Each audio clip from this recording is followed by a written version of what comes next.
Welcome to Fit and Chips Chats, health and wellness advice for women over 40 and beyond, with Amanda Thebe.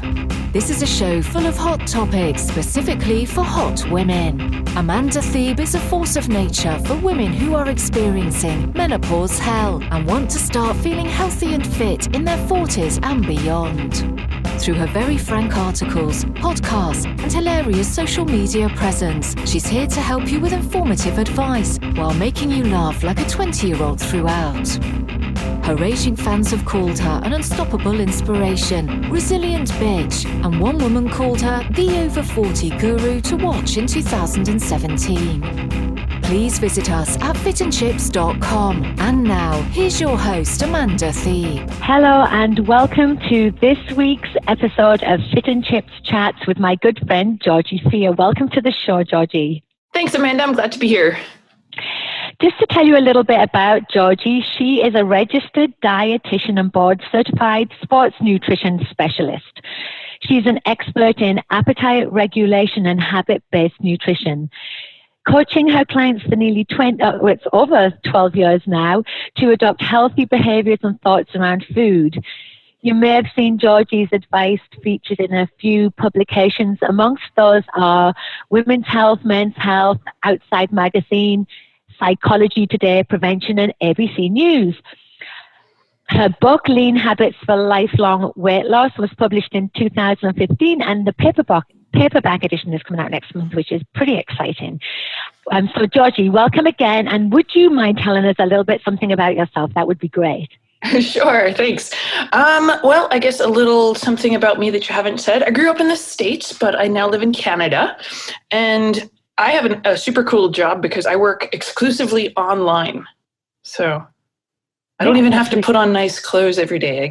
I have the privilege of meeting people by phone, internet, Skype, Zoom, Facebook, you name it. And it's really cool because not only do I not have to wear nice clothes every day, but I get to work with people from all around the world. So I have clients in the UK, and I have clients in Dubai, and I have clients in Australia, and I have clients in France, and then, of course, a whole smattering in Canada and the US. So it's pretty fun to be so widespread. It's pretty unique, yeah. And I know you've influenced people worldwide as well. So it's great that you can still help them, right? So, I mean, the internet's provided this amazing platform for us all. Georgie has a website, and I'm going to give you all the information at the end, and it's One by One Nutrition, where she does all of this coaching. So I'll just make sure everybody has that information before the podcast is through.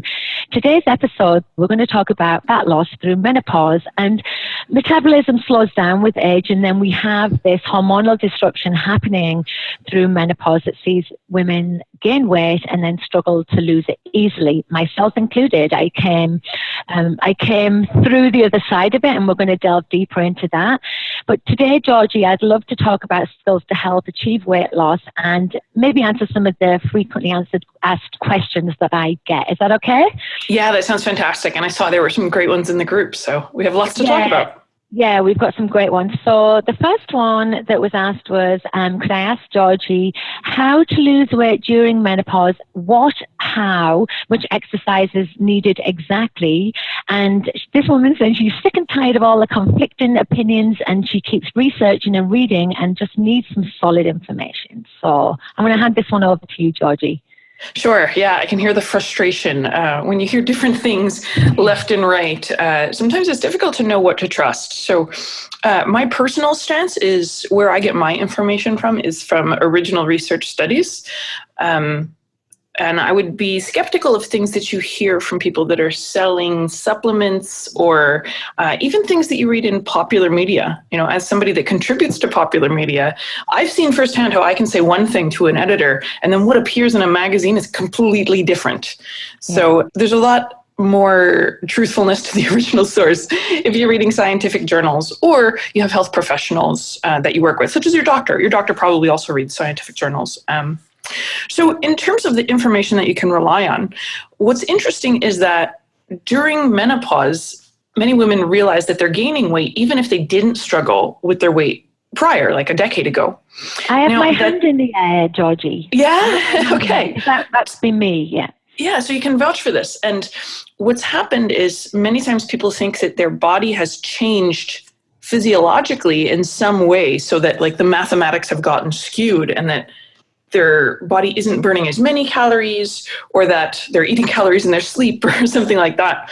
Yeah. And the actual truth is that the rules for weight loss apply the same in that you need to create a caloric deficit. So the same thing that you needed when you were 25 to lose weight, you need at 45 or 55. Now, what is different is that you have different struggles. So whereas, let's say, exercise, a limited amount of strength training really helped you build muscle more easily when you were a younger woman, when you're an older woman, you may have to do more resistance training to get that same muscle building benefit. So same medicine, but different dose. Is that the sort of thing that you found for yourself? Oh, I like that. Same medicine, different dose. Yes, definitely. I mean, I'm a strength coach, so obviously I do strength work, but definitely having more metabolic resistance training helped, like achieving, an anaerobic threshold with load has helped me. But strength training, of course, is a huge part of it for sure. So, yeah. Great. Yeah. So that's one example. Another one might be getting enough sleep. We know that getting sleep is important to weight loss because it has a profound impact on your hormonal profile. And while you need enough sleep when you're in your 20s and you need enough sleep in your menopausal years, the difference there is that oftentimes your sleep quality has gone downhill. So you've got added challenges there. Many women, they don't sleep as well as they're getting into their 40s and 50s than they did when they were younger. And we all have, seen teenagers that sleep 12 hours a day, like it's no problem, right? Yeah, completely. So same thing there. So I don't want people to be disheartened when I say there's nothing new with menopause. Like you need the same endpoints. You need a calorie deficit. You need to move your body and challenge your muscles. You need to get good sleep. What is unique is that you've probably got some different challenges. So when we're talking about food, because food is always my preferred topic, one thing that you and I have talked about a lot, Amanda, is the concept of eating just enough. And the reason that I use that sort of angle when it comes to how much to eat is that it needs some explanation. Eating just enough is the idea that you eat enough to feel satisfied. So eating just enough, as I teach it, is about listening to your body and responding to your body. So as we're eating, we have this, first phase, which is like, I have definitely not eaten enough. I'm still hungry. The hunger is just going away. And then there's a transition to like feeling okay, feeling better, feeling satisfied. And then if we keep going, we can eat more than just enough. And it's probably the area we need to focus on, right? Yeah. Now, one of the difficulties is if we get used to putting a certain amount of food on the plate, and then we become less active or we have less muscle mass, our eyes are going to still feed us the same amount. If we're going by calories and we say, okay, I've always eaten 1,800 calories, why all of a sudden is the same amount of food making me heavy? You're losing your body's natural regulation, which is if you're burning fewer calories, your appetite will actually dial back too. Just like if you go for an 8-hour hike, you're going to be really hungry, in the following 12 or 24 hours. Well, the same sort of thing happens in reverse. If during menopause you've lost some of your metabolic tissue, you've lost some lean muscle mass, or you're moving less often, your appetite will dial back as well. But if you're not tuned into that, then you won't notice it. Yeah, and I think that's a really key point, like, because the science is still the science, right? Like you were saying, nothing's changed about the science behind weight loss, but it's just from a personal point of view, I was saying to you that I was in the same boat. I never put on weight before. All of a sudden, there was a little bit of extra squidgy fluff around my belly. And I was like, how did this happen? And I honestly realized when I took a step back that, I have been doing things differently. I was exercising less. I was eating more than I needed to. Whether I believed it or not, I was telling myself a different story, And so as soon as I realized that and I made the changes, it made a huge difference. Okay, so it sounds like you were at first not necessarily aware of even how little bits of extra calories or discretionary calories can add up. But then discretionary calories. Nice. Yeah, I think of those as like the fun foods. So like not necessarily the nutritious foods, but the ones that we have because they're fun. Yes, that's great. Yeah. So that would be like wine, chocolate, etc. Yeah. So if you actually look at those, you may be taking in several hundred extra calories that are above and beyond your needs. And so reducing those, it doesn't mean you have to cut them out. It doesn't mean you can never have a fun food again. But just as when you need to watch your finances, you have a bit more stringent criteria of what you'll spend money on. Well, as we age, I think we need to be a bit more stringent about what we spend our calories on. Yeah. So that's great. Yeah. I like it. And so how does that look in practice? So how does eating just enough look in practice?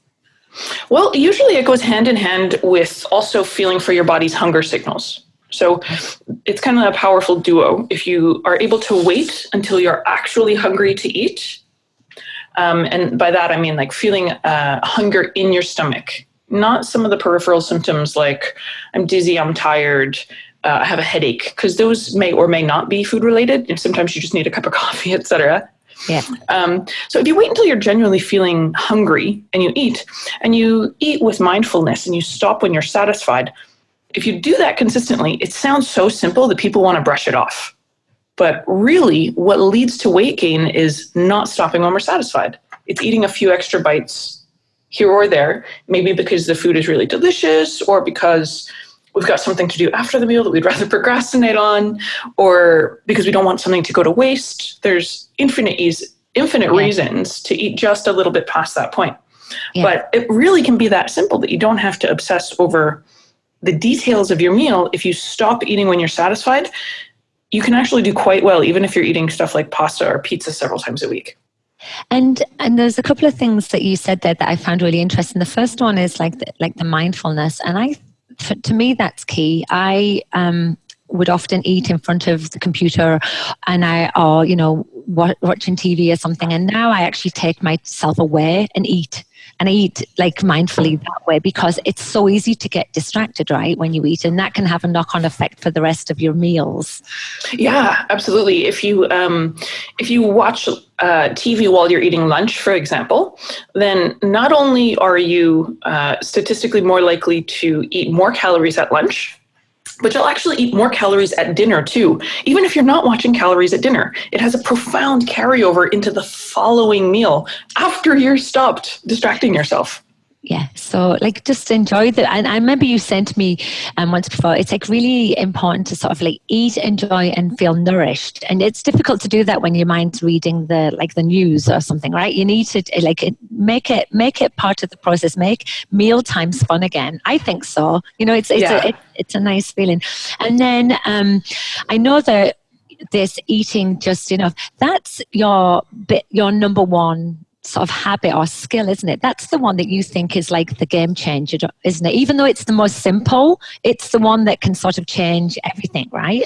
I'll say it's the most common skill that people are lacking if they have weight issues. It's tough to say that that's more important than other ones because for some people, it's more about waiting until they're hungry to eat because it's also really, really common to eat before we're hungry because we're bored, sad, the food looks good. Again, or you think it's mealtime because it's noon or something. Exactly. So those are both really, really kind of powerful ones. The eating just enough, as well as not eating if you aren't hungry. Those are really, really common. I put them in our kind of core curriculum that we run every client through. Yeah. And then there's certainly if people are already good at those, it's absolutely possible that we can look at their food choices. And I think there's actually a question from the Facebook group about what should I put on my plate? So, what I'm going to do, I'm going to sort of like let you read through these and talk about them because one of the readers in my Facebook group posted like 4 questions, one after the other. And I think it's really interesting to hear your take on this. Sure, happy to. So some of the questions that she put down there, she's wondering, should she eat whole grains / fruit or like steel cut oats for breakfast, all of those being mostly carbohydrate based, or should she have protein like eggs and veggies? Other questions that she wants me to touch on are intermittent fasting. Is it safe? And if so, how does one exactly do that fast? She also wants to know, is organic milk healthy? And I love this one. What's the best way to stop sugar cravings? So I'm happy to touch on all of these. For the first question, what are we looking at eating optimally when it's breakfast time? So regardless of whether it's breakfast or lunch or dinner, the best thing to do is to try and include all the macronutrients. So that means having some foods that are good sources of carbohydrates, some foods that are a good source of protein, and you also want to have some fat in there.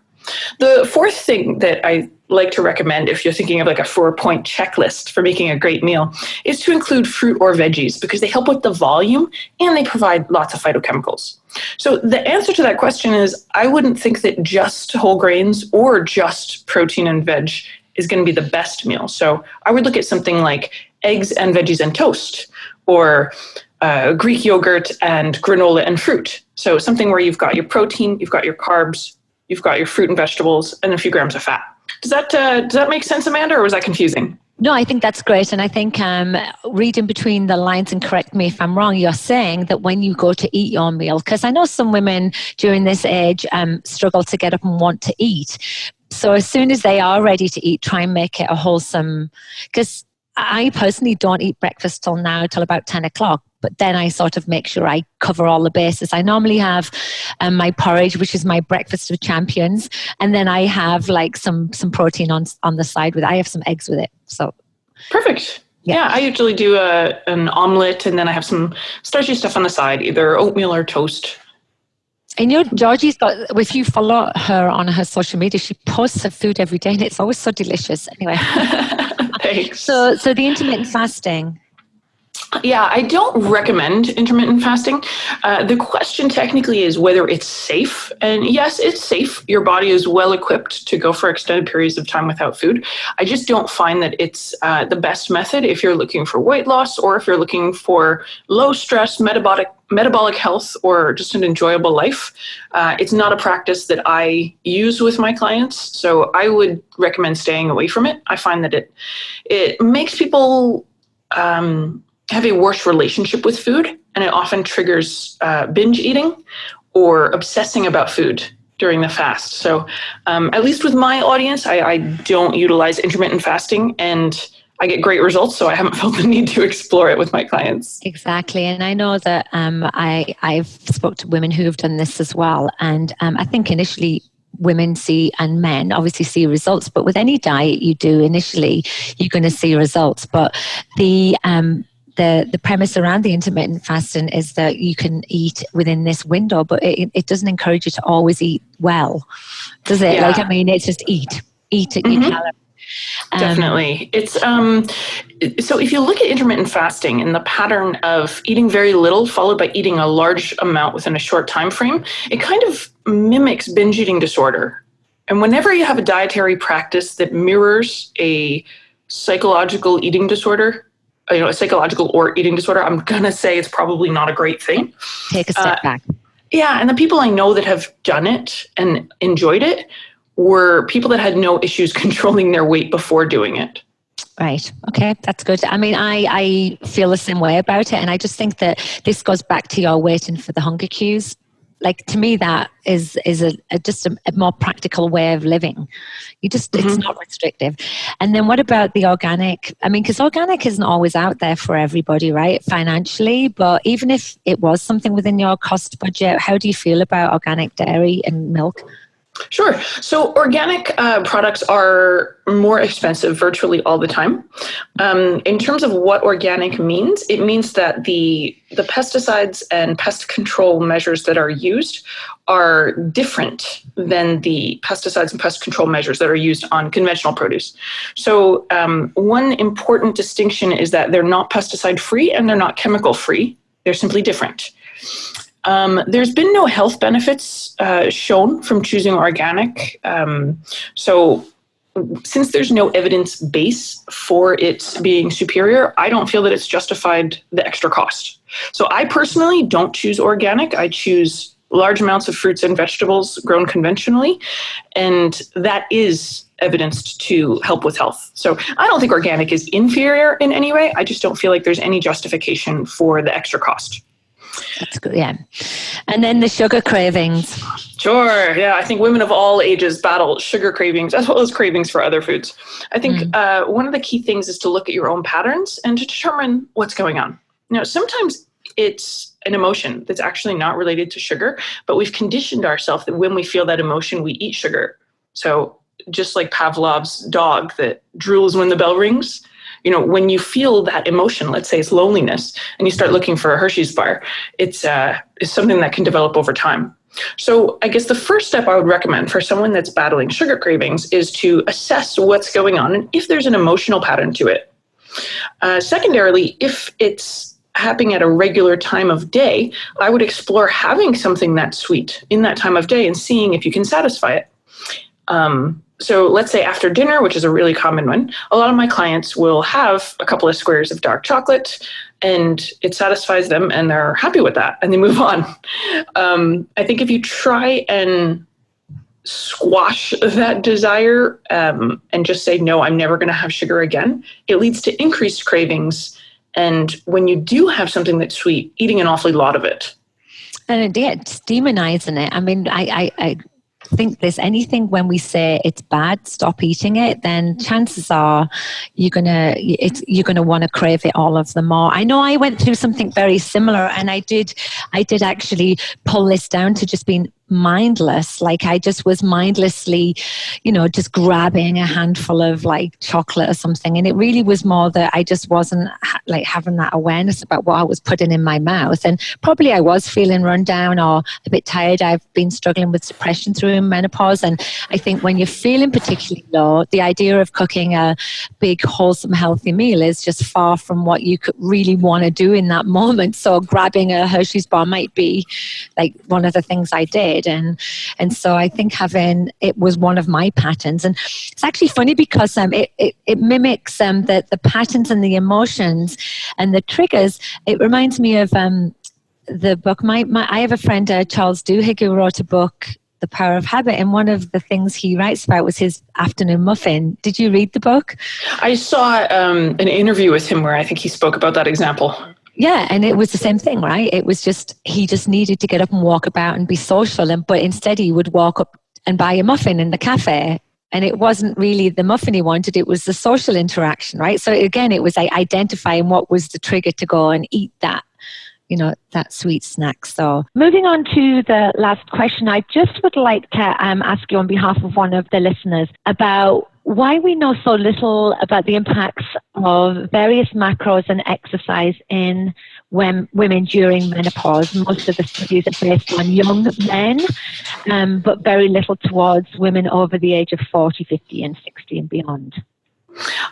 Sure, that's a great question. I actually find that when I look on PubMed or when I look on other databases like Science Direct, there's plenty of stuff out there. So, just this morning I was reading this question and going, well, that's funny. I think there's plenty of stuff out there. And I'll type in something like menopausal women nutrition, menopausal women hormones, weight loss, and I find there's plenty of stuff there. So I think perhaps it's a matter of going to the right sources, and I can definitely drop some links in the group. And anybody out there with an internet connection can run some searches and find some trustworthy information.